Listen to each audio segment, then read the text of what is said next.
Oleme tagasi Paldi Garaaži YouTube'i kanalil ja see on Pörnika episood 9. Igatahes on meil õpetajate streik ja mõnus siuke vaba nädal. Või noh, natukene saab küll õppida ka, aga kokkuvõttes ikkagi andis mulle see natukene aega, et siin garaažis jälle tegutseda. Saab siin natukene pahteldada ja lihvida seda pahtlit. Ja siis üllatuseks üks uks on siis nüüd küljes ja teine uks hakkasin külge panema ja hinged ei liigu enam. Et nüüd tuleks jälle need ka liikuma saada. Et seda vaatame, kas täna tegeleme sellega või mitte. Et teine uks on siin küljes ja enam-vähem on need jooned ka siin. Noh, tegelikult ei ole, aga igatahes külge ta siia läheb ja küll need jooned ka siit istuma saab. Et iseenesest on näha siit, et seda joont tahaks üles poole saada. Et need ilusti siit jookseksid sama kõrguse peal. Ja siis avastasime, et siin see ukse ja kere vahel pragu on ka kuidagi imelikult suur. Aga jõudsime järeldusele, et ongi originaalis selline peletis valmis tehtud. Ja pole midagi teha. Et võimalik on, et sellega oleks võimalik teha seda, et siia kere ja hinge vahele panna mingi seip või plekk või midagi vahele, et see uks liiguks natukene tahapoole omadega. Aga vaatame, kas sellel on mingit mõtet. Jah. Ja kui ma nüüd mingi aeg saan need teise ukse hinged ka liikuma, et siis saab teise uksega külge ja siis on ruumi siin rohkem. Ja kapoti saab ka peale panna. Ja siis oleks vaja siit see alune siit kõik tegelikult ikkagi tühjaks ära lammutada. Et esialgu oli plaan, et saab selle kõik siia niimoodi siia prakku ära pakkida. Ja et siis on siuke lebo, et ei pea siin hakkama mingeid pilte tegema ja meeles pidama, et kus mingi juhe käis. Noh, tänapäeva autodega võrreldes siin seda juhtmestikku väga ei ole küll, aga meeles vaja pidada ikka. Et on ikka piisavalt, et saaks midagi siin sassi ajada. Aga jah, ilmselt peab ikkagi nüüd siin vähemaks võtma, et saaks korralikult siit igalt poolt ära värvida lõpuni. Ja armatuur on ka ju nagu nii vaja värvida pärast, et see ei ole ka nagu meil tänapäevastel autodel. Et siin on ka ikkagi plekk on peal. Vahepeal oli mõte, et äkki ma kleebin siia ka selle Alcantara peale. Aga ilmselt ei tea, vaatame.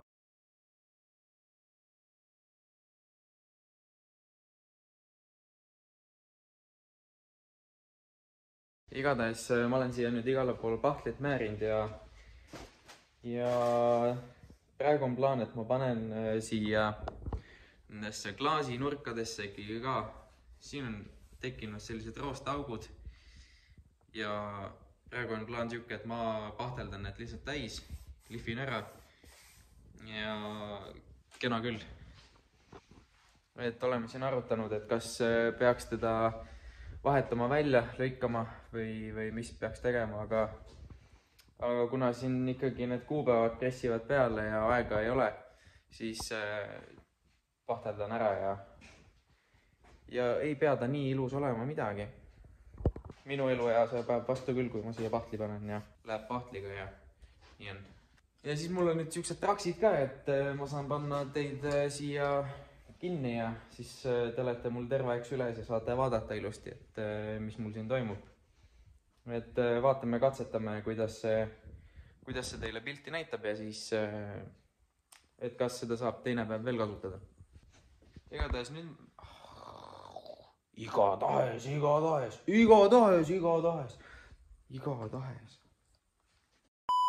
See tasapind on ka nagu täpselt siuke paras ja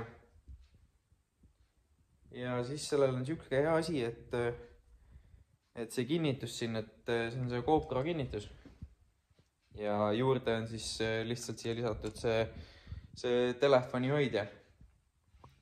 Ja nüüd ma siis ühe kaamera müüsin maha ja vaatame, et võib-olla peab natuke uurima neid GoPro'de asju, et milline on hea kvaliteediga ja et ma natuke mõnda olen siin vaadanud ja lõppkokkuvõttes ikkagi mida uuem ja kallim, seda parem ja peab natukene raha selle jaoks koguma.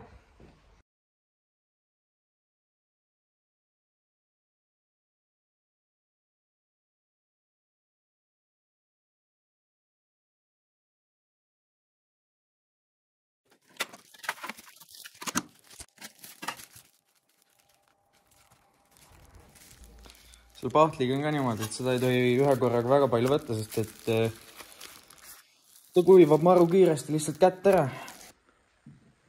No jess. Igatahes. Ennist jäime pooleli siis niimoodi, et võtsin siit purgist selle portsu pahtlit ära. Ja siis katkes video ära ja katkes küll. Igatahes on praegu siin asi siuke, et see on siia niimoodi peale määritud. Ja kui minul on öeldud korra, et ära seda niimoodi tee, siis ma teen ikka. Siis isa ütles, et ei paneks seda näpuga sinna vahele. Ma panin. No vaatame. Vaatame, mis sellest saab ja kui hullult palju ma endale siis nüüd tööd juurde tegin. Jah. Nii, katse ma ei tea mitmes.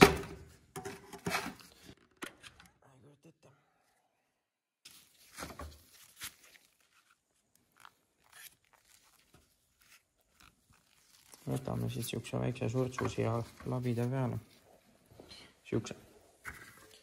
Paneme kaane peale tagasi. Nii. Ja siis on neil kõigil nendel pahtlitel ja asjadel on eraldi kinniti, et ta siis kõvaks kuivaks. Seda paneme niimoodi tunde järgi, see on siuke mõnus roosa. Näeb välja nagu hambapasta. Ja juga on natuke veenem. Ja siis lihtsalt segame selle vasa kõik või see. Ja siis lihtsalt segame selle kõik siin kokku.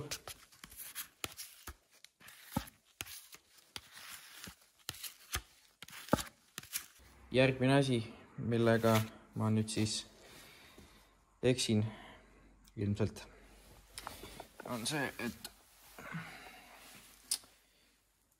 isa ütles ka, et ära siia seda paksu pahtlit pane, et seda on siit lihvida. Mul on tunne, et ma vist ikka panen natuke. Ja. Mis siin hullu ikka juhtuda saab?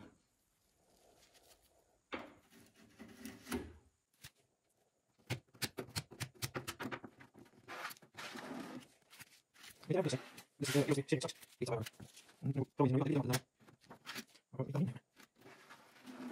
Nii. See tõmme oli küll praegu väga palju lubav ju. Panen siit kõik need augud täis lihtsalt. Ja siis äkki tõmban lihtsalt pärast nagu üle sujuvalt. Tundub nagu siuke hea idee, ei või?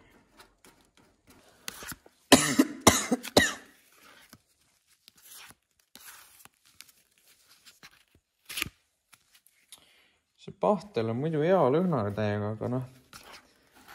aga ta hakkab nagu hingamise peale ikka. Võib hääle ära võtta ja aga muidu on hea lõhnaga, jah.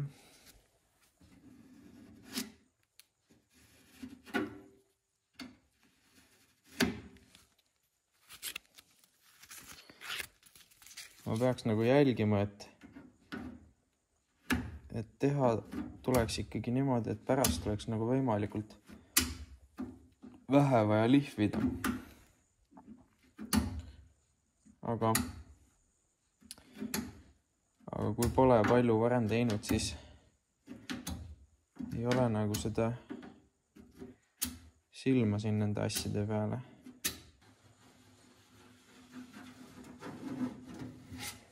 Davai, ma rohkem seda pealset siit ei näpi käinud.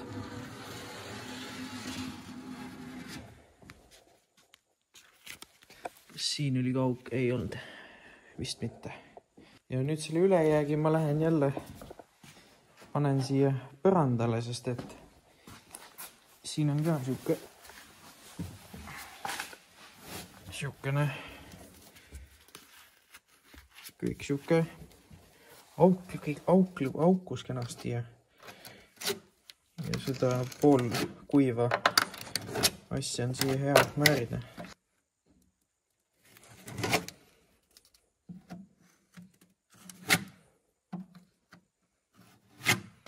Nii, igatahes ja siis, kui oled ära pahteldanud, siis tuleb lasta need uuesti puhtaks, need pahtlilavid. Ja see pesu siis käib niimoodi, et lased laustiga kokku ja hõõrud nad lihtsalt üksteise vastu puhtaks.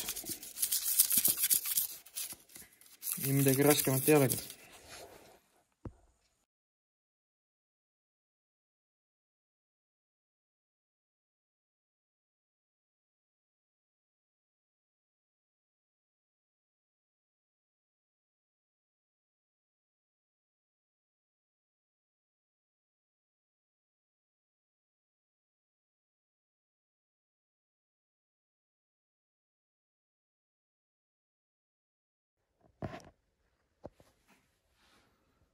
Nii, sai siin natukene nüüd libapaberiga ka seda üle tõmmatud. Noh, ei ole nii hull, kui ma arvasin, aga paar kihti tuleb veel seda kõike teha ja siis on aeg otsustada, et kas oli hea mõte või mitte.